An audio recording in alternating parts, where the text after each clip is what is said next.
गौरव गुप्ता, एक और चीज जो मैं आपसे डिस्कस करना चाह रही थी कि जैसे आज वर्ल्ड डायबिटीज डे है और ये भी एक बहुत बड़ा मुद्दा आज की तारीख में आ रहा है।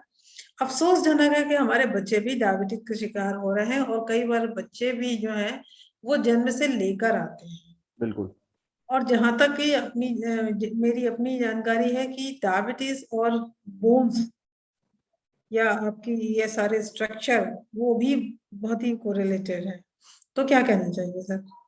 हाँ बिल्कुल, मैं आपकी बात से सहमत हूँ। और हमारे पास लग्जरी ये है कि हमारे पास दिल्ली एनसीआर में पीडियाट्रिक एंडोक्राइनोलॉजिस्ट हैं।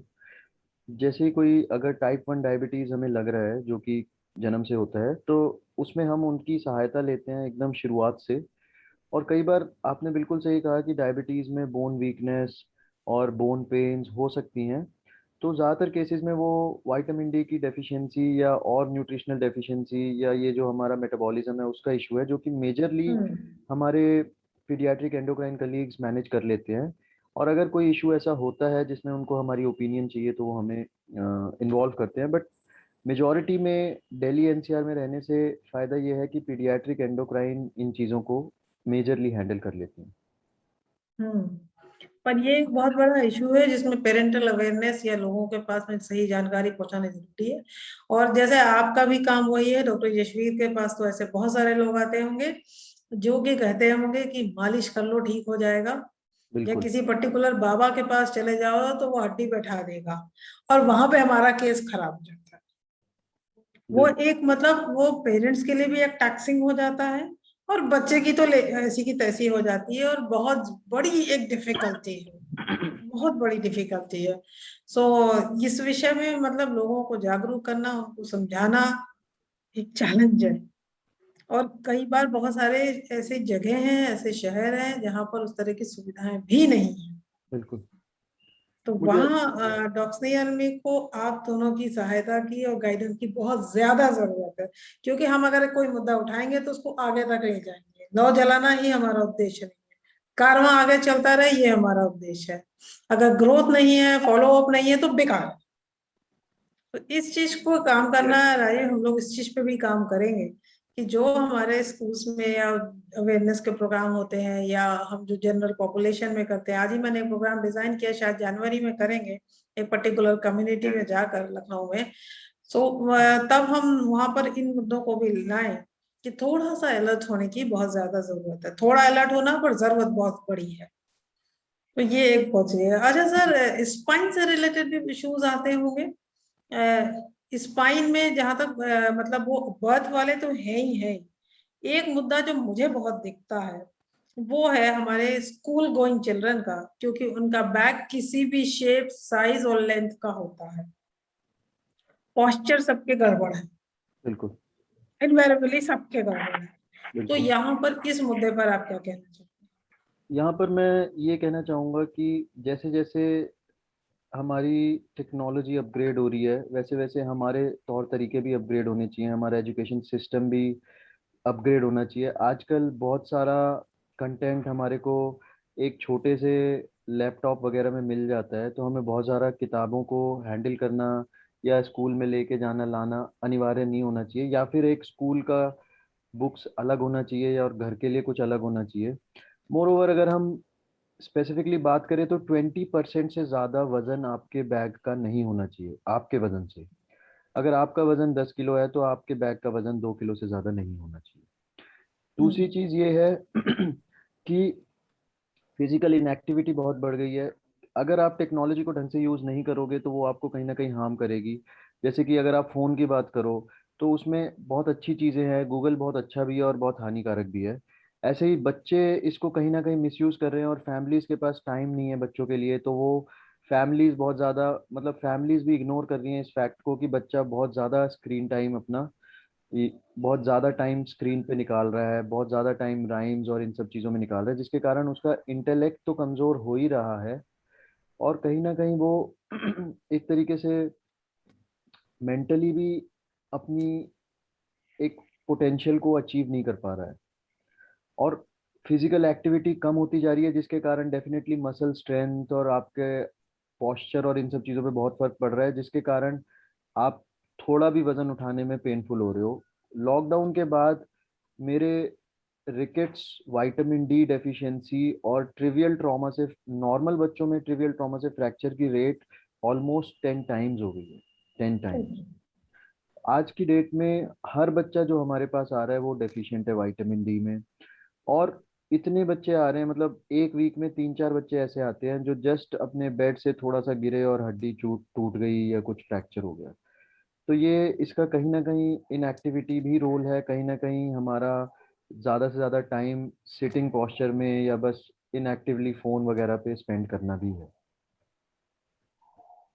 बिल्कुल, बहुत बड़ा इशू है। एंड डॉक्टर जशवीर, आप भी इन चीजों को देखते होंगे, गैजेट्स का यूज या धूप में न जाना और अपने बच्चों को ओवर प्रोटेक्टिव बना के रखना, वो भी एक रोल आ जाता यस। है। हमारे बच्चों के अंदर जी हाँ। फाइटिंग स्पिरिट भी कम हो रही है। मतलब मैं तो यही अ, सारे इश्यूज ज्यादा देखती हूँ। हम्म। हाँ नहीं, एक्चुअली ये चीजें हैं जो फिजिकल इनएक्टिविटी ज्यादा इम्पोर्टेंट है मेरे नजरिए में। फिजिकल इनएक्टिविटी का ज्यादा रोल काफी ज्यादा इसलिए आ जाता है क्योंकि आजकल अगर हम सिटीज की बात करें तो जब हम लोग छोटे हुआ करते थे तो हमें याद है कि हर कॉलोनी में खेलने के लिए एक ग्राउंड हुआ करता था। लेकिन आज किसी भी कॉलोनी में आपको ग्राउंड नहीं मिलेगा। और क्रिकेट खेला करते थे या फुटबॉल खेला करते थे। स्कूल में भी जाते थे तो वहाँ फुटबॉल या क्रिकेट का गेम हुआ करता था जो आउटडोर गेम में आपको पीछे खेलते खेलते में आपको विटामिन डी मिल गई। अब वो सब चीजें हमारी लाइफ स्टाइल से गायब हो गए, हमारे आने वाले जो जनरेशन लाइफ स्टाइल। अब हर चीज विटामिन डी चाहिए तो कैप्सूल खाओ। अ, वो एक चीजें तरफ तो जो नेचर दे रहा है उसके लिए दवाई खा लो, और जो नेचर हाँ मना जी। कर रहा है वही सारा खाना खा लो। ये हाँ जी। सब चीजें बड़ी हौच पौच से चल रही हैं। और एनवायरनमेंट को आप रेजिस्ट नहीं अ, कर सकते हैं, लेकिन आपको अपने बच्चों ये में वो डिसिप्लिन भी डालना ये बहुत जरूरी है। यस डॉक्टर गौरव गुप्ता, आपने रिप्लाई किया है कि यहाँ पर दो हमारे पास में प्रश्न आए थे। एक लखनऊ से ही एक है एसोसिएट प्रोफेसर, उनका है कि उनका 15 साल के बच्चे के नीज में प्रॉब्लम हो रही है, जैसे कि उसकी हाइट बढ़ रही है। मैं ये कहना चाह रहा हूँ कि पोस्ट वायरल अगर आपको लिम्स में पेन या जॉइंट में पेन हो रहा है तो उसका एक तो सबसे कॉमन कॉज हो सकता है कि आपकी हाइड्रेशन पुअर रही है। तो आप काफ़ी लिक्विड डाइट लें, पानी अच्छा दें। लिक्विड जी बहुत ज़रूरी है जॉइंट के ग्रीजिंग या जॉइंट के मोबिलाइजेशन या फ्लूइड के जी सर्कुलेशन के लिए। जी दूसरा है कि जैसे न्यूट्रिशनल डेफिशिएंसी, क्योंकि एक तरीके की स्ट्रेस से पास हुआ है बच्चा, तो उसका न्यूट्रिशनल कंजम्पशन डेफिनेटली, जो बॉडी का कंजम्पशन है वो बढ़ा है, तो उसका न्यूट्रिशन अच्छा करें। उसको अच्छी नेचुरल प्रोटीन, विटामिन, मिनरल वाली डाइट दें, डेयरी प्रोडक्ट्स दें, फ्रूट्स दें, वेजिटेबल्स दें, सूप दें। पैकेट का या जो भी अपना रेडीमेड फूड है, फ्राइड फूड है, वो अवॉइड कराएं। और अगर वो किसी पर्टिकुलर जॉइंट की बात हो रही है जिसमें सूजन भी आ रही है, तो हो सकता है पोस्ट रिएक्टिव साइनोवाइटिस है, जिसके लिए हमें कुछ ना कुछ एंटी इन्फ्लेमेटरी सपोर्ट या एक डॉक्टर की सुपरविजन में उसको ट्रीट करना पड़ेगा। ये लगभग 10 साल का बच्चा है हाँ जी। जिसको ये मतलब टाइफाइड के बाद हुआ है। और जो दूसरा एक और बच्चा है वो करीब 15 साल का है, हम्म। जिसके की नीज में पेन हो रहा है, जैसे उसकी वो हाइट बढ़ रही है, तो वहां पर भी डिफिशियंसी डाइट की बहुत बड़ी है।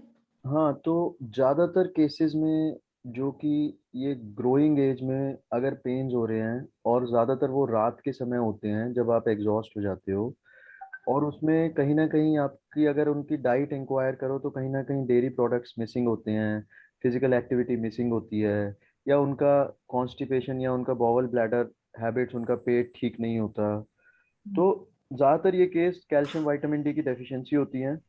और ऐसे केसेस में हमें इवेल्युएट करना चाहिए उनके बायोकेमिकल बोन प्रोफाइल को, calcium vitamin D, alkaline phosphatase, phosphorus, CBC, haemoglobin वगैरह वो सब देख के।